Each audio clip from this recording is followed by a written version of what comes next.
સમાચારની શરૂઆત કરીએ તો લોકસભાની ચૂંટણીને લઈને ભાજપ એક્શન મોડમાં જોવા મળ્યું છે.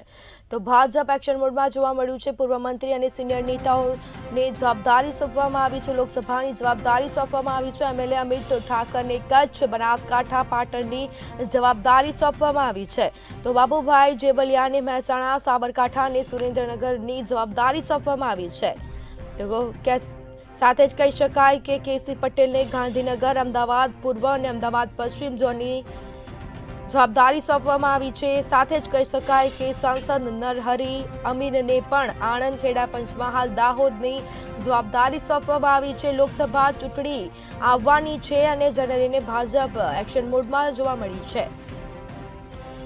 તો જ્યોતિબેન પંડ્યાને સુરત, નવસારી, બારડોલી, વલસાડની જવાબદારીઓ સોંપવામાં આવી છે. તો બીજી તરફ વાત કરવામાં આવે તો ભૂપેન્દ્રસિંહ ચુડાસમાને જૂનાગઢ, અમરેલી અને ભાવનગરની જવાબદારી સોંપવામાં આવી છે. મહત્વપૂર્ણ સમાચાર કહી શકાય, લોકસભા ચૂંટણીને લઈને ભાજપ એક્શન મોડમાં જોવા મળી છે. વધુ વિગતો સાથે સંવાદદાતા મેહુલ દુધરેજા લાઈવ જોડાઈ ગયા છે.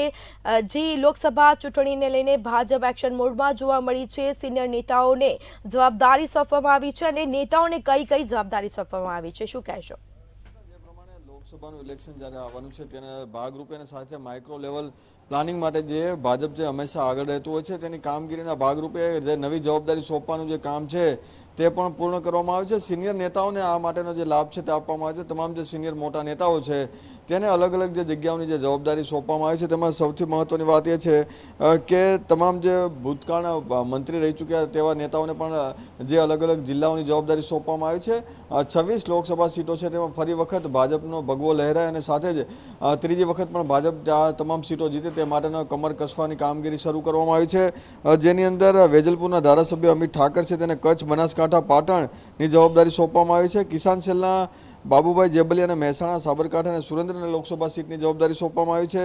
જ્યારે પૂર્વ મહામંત્રી જે કેસી પટેલ છે તેને ગાંધીનગર, અમદાવાદ પૂર્વ અને અમદાવાદ પશ્ચિમની જે જવાબદારી છે સોંપવામાં આવી છે. અને સાંસદ નરહરીભાઈ અમીન જે છે તેને આણંદ, ખેડા, પંચમહાલ, દાહોદ લોકસભા સીટની જવાબદારી સોંપવામાં આવી છે. સાથે પૂર્વ ગૃહમંત્રી પ્રદીપસિંહ જાડેજાને વડોદરા, છોટા ઉદેપુર અને ભરૂચ લોકસભા સીટની જવાબદારી સોંપવામાં આવી છે. અને મહિલા મોરચાના પૂર્વ અધ્યક્ષ જ્યોતિબેન પંડ્યાને સુરત, નવસારી, બારડોલી અને વલસાડની જવાબદારી સોંપવામાં આવી. આ સાથે પૂર્વ મંત્રી ભૂપેન્દ્રસિંહ ચુડાસમાને સૌરાષ્ટ્રની એટલે કે જૂનાગઢ, અમરેલી, ભાવનગર લોકસભા સીટની જવાબદારી સોંપવામાં આવી છે.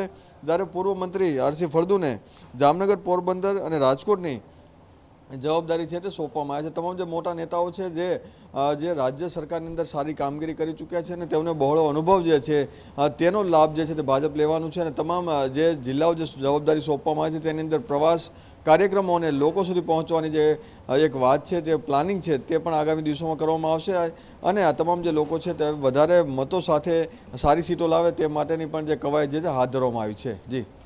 જી, આજે પૂર્વ મંત્રી અને સિનિયર નેતાઓને લોકસભાની જવાબદારી તો સોંપવામાં આવી છે, પરંતુ તેનાથી ભાજપને શું ફાયદો થશે? જે પ્રમાણે સ્મિતા, જે હંમેશાની જેમ જે તમામ જે મોટા નેતાઓ છે તેને જવાબદારી સોંપવામાં આવતી હોય છે કે નાના કાર્યકર્તાથી લઈને બૂથ લેવલના જે લોકો છે તેને પ્રોત્સાહિત કરવા અને તેઓને જે પોતાનો જે અનુભવ છે તેનો જે લાભ આપવો તે માટેની જે છે. અને સાથે રણનીતિ, તમામ જે વિસ્તારની અલગ અલગ રણનીતિ હોય છે.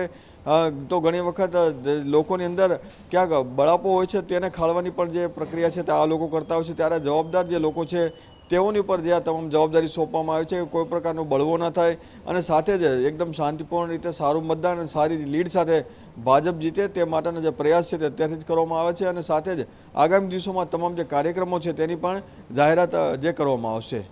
જી, તમામ જાણકારી આપવા બદલ આપનો આભાર. તો લોકસભા ચૂંટણીને લઈને ભાજપ એક્શન મોડમાં જોવા મળી છે.